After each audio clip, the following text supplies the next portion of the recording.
آج کی press conference کا مقصد تھوڑی دیر میں آپ کے سامنے آ چکا ہوگا اور پھر آپ کو اندازہ ہوگا کہ کیوں یہ ضرورت پڑی کہ بطور صوبائی حکومت کے ترجمان یا کمشنر کوئٹہ کو پریس کلب آنے کی ضرورت پڑی۔ موجودہ جو حکومت ہے وزیر اعلیٰ بلوچستان سرفراز بگٹی کی سربراہی میں جیسے ہی حکومت قائم ہوئی اس کے فوری بعد کوئٹہ سٹی کی جو صفائی ہے اس کا کام کا آغاز کیا گیا، جس میں ایک رول تھا کمشنر کوئٹہ ان کی ٹیم کا، پی ڈی ایم اے کا، اور تقریباً اگر میں غلط نہیں ہوں کمشنر صاحب میرے ساتھ بیٹھے ہیں وہ مجھے کریکٹ کریں گے کہ 5 لاکھ ٹن کے قریب کچرا اس شہر سے اٹھایا گیا۔ اب کیا صرف ایک بار کچرا اٹھانا ہمارا مسئلہ تھا یا مسئلے کا حل تھا؟ تو ایسا نہیں ہے۔ اس کے بعد فالو اپس میں یہ ڈیسائیڈ ہوا کہ اس ویسٹ کو اٹھانے کے لیے بجائے اس کے کہ جو ماضی کا طریقہ کار میونسپل کارپوریشن کا رہا ہے یا سرکاری طریقہ کار رہا ہے اس کو فالو کرنے کے بجائے چیف منسٹر یہ سمجھتے تھے کہ بلوچستان میں بہت سی چیزوں کو اور گورننس کو بہتر کرنے کے لیے پی پی پی موڈ کو انٹروڈیوس کرانے کی ضرورت ہے، اور اس کے لیے ہم نے دیکھا کہ صفا کوئٹہ کے نام سے ایک پروجیکٹ لانچ کیا گیا جس میں پرائیویٹ سیکٹر کو موقع دیا گیا، اور حال ہی میں چند روز قبل آپ نے دیکھا کہ کوئٹہ میں 4 مزید پروجیکٹس پی پی پی کی طریقہ کار پر ہی پبلک پرائیویٹ پارٹنرشپ میں، جن میں آئی ٹی پارک ہے مری آباد میں اگر میں غلط نہیں ہوں، اس کے علاوہ پارکنگ پلازا ہے، چمن ماسٹر پلان ہے، اور ایک تفتان کا ایل پی جی کا جو ٹرمینل ہے، یہ ساری چیزیں ان کی ابتدا ہوئی۔ پی پی پی موڈ کو انٹروڈیوس کرانے کی ایک بڑی وجہ یہ ہے کہ صوبائی حکومت یہ سمجھتی ہے، چیف منسٹر بلوچستان سرفراز بگٹی یہ سمجھتے ہیں کہ صوبائی حکومتیں کاروبار نہیں کر سکتی، اور جو بھی ریونیو جنریشن ہم نے کرنی ہے اگر اس میں ہم نے ٹرانسپیرنسی کو لانا ہے، اس میں ہم نے کچھ شفافیت کو لانا ہے، کچھ پرفارمنس کو بہتر کرنا ہے، تو ہمیں پرائیویٹ سیکٹر کو موقع دینا ہوگا، اور پرائیویٹ سیکٹر کی پرفارمنس بہتر نظر آتی ہے باقی گورنمنٹ اداروں کے مقابلے میں۔ تو اس کے تحت یہ سارے کاموں کا آغاز ہوا۔ اس کے فوری بعد آج سے کچھ عرصے قبل سے بہت سے افراد سوشل میڈیا پہ ان پر بہت سے ایسے سوالات اٹھا رہے ہیں جس پہ حکومت یہ سمجھتی ہے کہ کیا طریقہ کار اختیار کیا گیا اور ضابطے کی کارروائی مکمل ہوئی یا نہیں ہوئی، یا جو الزامات لگائے جا رہے ہیں وہ کتنے درست ہیں۔ تو پی پی پی موڈ کے سارے جو پروجیکٹس ہیں گورنمنٹ آف بلوچستان کے، ان کو ڈاکٹر فیصل ہیڈ کرتے ہیں، اور ان کی امپلیمنٹیشن چیف منسٹر نے کچھ دن قبل جب ان کا افتتاح کیا تو واضح طور پر انہوں نے بتایا کہ اس کے لیے جو ٹاسک تھا وہ چیف سیکرٹری بلوچستان شکیل قادر خان صاحب کو دیا گیا، ان کی سپرویژن میں کمشنر کوئٹہ ڈاکٹر فیصل اس ساری چیزوں کو دیکھ رہے تھے، اور اس کے بعد اس سارے کام کا آغاز کیا گیا ہے۔ سب سے پہلے میں یہ چاہوں گا کہ ڈاکٹر فیصل آپ کو بتائیں کہ یہ پی پی پی موڈ کو انٹروڈیوس کس طریقے سے کیا گیا، کیا یہ ایسا ممکن ہے کہ ایک منتخب حکومت میں شخصی فیصلے کیے جائیں اور کسی کو نواز دیا جائے، یا پھر تھرو پراپر چینل ساری چیزوں کو فالو کر کے اس کے بعد ان معاہدوں کو کیا گیا؟ میں ڈاکٹر فیصل سے درخواست کروں گا کہ وہ ذرا ڈیٹیلز آپ کے سامنے رکھیں۔ بسم اللہ الرحمن الرحیم۔ سب سے پہلے آپ کا بہت شکریہ تمام حاضرین کا۔ ترجمان گورنمنٹ بلوچستان نے بہت اچھا ایکسپلین کیا۔ پی پی پی حکومت بلوچستان کا قانون 2021 میں تھرو ایکٹ آف پارلیمنٹ پاس ہوا۔ اس کے تحت حکومت بلوچستان میں 2 ادارے قائم ہوئے۔ ایک کا نام ہے Balochistan public private partnership authority, جو پلاننگ اینڈ ڈیولپمنٹ ڈپارٹمنٹ میں پلیسڈ ہے، اور اس کا رسک اسسمنٹ کا ادارہ پی پی پی یونٹ کہلاتا ہے، جو کہ فائنانس ڈپارٹمنٹ میں پلیس ہے۔ اس کا قانون، اس کا ایکٹ 2021 میں پاس ہوا، لیکن قانون ہمیشہ بنتے ہیں لیکن اس پہ عمل درآمد ایک چیلنج ہوتا ہے۔ اس مارچ سے پی پی پی ایکٹ کا ایک فل سوئنگ میں عمل درآمد سامنے آ رہا ہے۔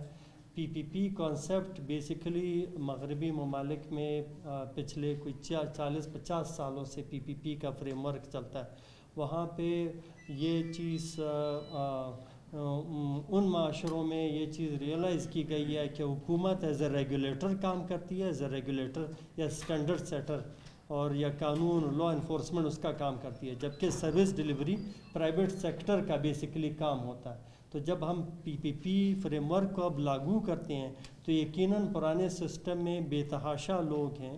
ہم یہ نہیں کہتے ہیں کہ وہ بہت بری نیت سے اس کے خلاف بات کرتے ہیں یا لکھتے ہیں، اصل میں سمجھ بوجھ کی بھی بات ہے۔ دوسرا، جب بھی آپ اس قسم کے کانسیپٹس لاتے ہیں ہمارے جیسے معاشرے میں ہمیشہ ڈسرپشن کریٹ ہوتی ہے، تو اس کی وجہ سے یہ سب نوائز ہے۔ اس کا ترتیب میں تھوڑا سا آپ کے سامنے رکھتا ہوں کہ اس کا طریقہ کار کیا۔ کوئی بھی منصوبہ ڈپارٹمنٹ کی طرف سے، جو بھی کنسرن ڈپارٹمنٹ ہوتا ہے اس کی طرف سے انیشیٹ ہوتا ہے کہ یہاں پہ یہ نیڈ ہے۔ ہمارا ایک کافی معروف منصوبہ آپ سب کے سامنے ہے، گرین بس کی شکل میں۔ گرین بس صرف 8 بسیں ہیں اس وقت، اور یہ روزانہ 10,000 پیسنجرز فیسیلیٹیٹ کرتے ہیں صرف 8 بسوں سے، اور اس کا ڈیٹا ایکٹیو مانیٹرنگ پورا ڈیجیٹلی مانیٹر ہوتا ہے۔ اور اس سروس کو میرے خیال میں کسی اسٹوڈنٹ، خاتون، شہری کسی سے بھی پوچھ لیں کہ اس کی سروس ڈیلیوری کی کوالٹی کتنی۔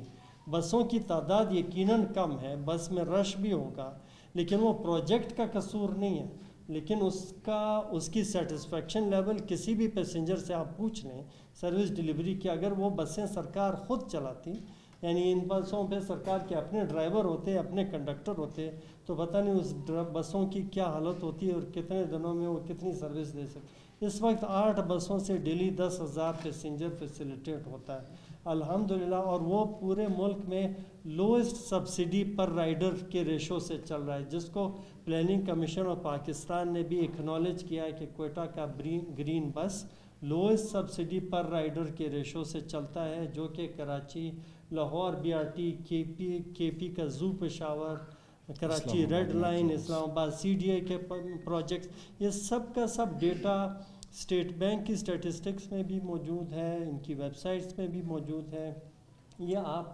کراس چیک کر سکتے ہیں۔ پروسیس کچھ اس طرح ہے جس کو ہم PPP فریم ورک کہتے ہیں۔ ڈپارٹمنٹ کی طرف سے پروجیکٹ کی نیڈ انیشیٹ ہوتی ہے، ہمیں لکھتے ہیں کہ یہ پروجیکٹ ہمیں PPP پہ کرنا ہے۔ سرکار خود چلا رہی تھی لیکن ہم سروس بہتر طریقے سے نہیں کر پا رہے، تو لہٰذا آپ پرائیویٹ سیکٹر کو یا آؤٹ سورسنگ کے لیے اس پہ کام کریں۔ ہم ٹرانزیکشن ایڈوائزر ساتھ انوالو کرتے ہیں، جو مارکیٹ سے اس میں ایکسپرٹ لوگ ہوتے ہیں اس ٹرانزیکشن کو ڈیولپ کرنے کے لیے، یعنی کہ جو ٹیکنیکل ماہر ہے، جو فائنینشیل ماہر ہے، جو لیگل ماہرین ہیں، ان کو ساتھ ہائر کرتے ہیں ایک پروجیکٹ کے لیے۔ وہ پروجیکٹ کا ڈیزائن کرتے ہیں، یعنی پروجیکٹ کی ڈاکیومنٹیشن۔ اس کی ڈاکیومنٹیشن بہت روبسٹ پروسیس کے ذریعے، جو ملک کے باقی ایگزامپلز ہیں اس کو دیکھتے ہوئے یہ ڈیولپ ہوتی ہے۔ پھر اس پروجیکٹ کی جو بھی ڈاکیومنٹیشن ڈیولپ ہوتی ہے، اس کا RFP، اس کا لیگل ڈرافٹ اگریمنٹ، سب کچھ، پھر ہم فائنانس ڈپارٹمنٹ کے PPP یونٹ کو سبمٹ کرتے ہیں، جس کو ہم RMU کہتے ہیں، رسک مینجمنٹ یونٹ۔ اس میں بھی اوپن مارکیٹ سے کمپیٹنٹ لوگ موجود ہیں، چارٹرڈ اکاؤنٹنٹس ہیں، ہماری ٹیم میں بھی CA چارٹرڈ اکاؤنٹنٹس موجود ہیں۔ یہ کوئی سرکار کے ملازمین سچ نہیں ہے، نہ سول سرونٹس ہیں، یہ تھرو اوپن مارکیٹ یہ ہائر کیے ہوئے ہیں۔ چارٹرڈ اکاؤنٹنٹس بھی ہیں، پروفیشنل کنسلٹنٹس ہیں، CCA کوالیفائڈ، CA کوالیفائڈ، اسی طرح پروفیشنل انجینئرز یہ ساتھ ہیں۔ PPP رسک مینجمنٹ میں پھر رسک کے ماہرین ہیں، اسی طرح وہاں پہ بھی چارٹرڈ اکاؤنٹنٹس ہیں، وہ پروسیس کرتے ہیں۔ وہ تقریباً 45 دن کا ایک پروجیکٹ کا وہ پروسیس لیتے ہیں۔ کوئی بھی پروجیکٹ کا جب ہم نام لیتے ہیں، اس کے پیچھے 8، 9، 10 مہینے پیچھے لگے ہوتے ہیں۔ تو اس کے بعد رسک مینجمنٹ میں اگر کوئی چیز بتائی جاتی ہے وہ اس کو ریوائز کرتے ہیں۔ بہرحال رسک کا جب اوکے ہوتا ہے، رسک کا جب گرین سگنل ملتا ہے رسک اسیسمنٹ یونٹ سے، پھر PPP بورڈ کا ایجنڈا بنتا ہے۔ PPP بورڈ میں سرکار کے بھی لوگ ہیں، انڈیپینڈنٹ PPP بورڈ میں ممبرز بھی ہیں۔ PPP بورڈ اس کے بعد اپروول دیتا ہے ایک پروجیکٹ کو کہ پروجیکٹ کو ایڈورٹائز کریں۔ PPP بورڈ کے اپروول کے بعد اس کی بیڈنگ پروسیس انیشیٹ ہوتا ہے۔ اگر جب بڑا پروجیکٹ ہے تو اس کی انٹرنیشنل بیڈنگ ہوتی ہے، جیسے یہ صفا کوئٹہ بڑے اسکیل کا پروجیکٹ ہے، اس کی انٹرنیشنل بیڈنگ ہوتی ہے۔ تقریباً 48 ڈیز تک یہ international newspaper, national daily, سب جگہوں پہ یہ بیڈنگ کے لیے اوپن رہتا ہے۔ جب بیڈنگ کلوز ہوتی ہے، اس کا ایویلویشن ہوتی ہے multi again stake holder contract evaluation committee میں۔ جب ایک بیڈر سلیکٹ ہوتا ہے، اس کی ساری اسیسمنٹ واپس جاتی ہے PPP ایگزیکٹو کمیٹی، جس کو چیف سیکرٹری صاحب چیئر کرتے ہیں۔ ACS ڈیولپمنٹ سیکرٹری فائنانس بھی اس میں ممبر ہے۔ وہ جب اس کو فائنلی اپروو کرتے ہیں تو یہ پروجیکٹ حوالے کر دیا جاتا ہے ایک پرائیویٹ پارٹی کو۔ جب پروجیکٹ آپریشنل ہوتا ہے تو یہ نہیں کہ حکومت کا ایک نمائندہ صرف اس کو دیکھ رہا ہو،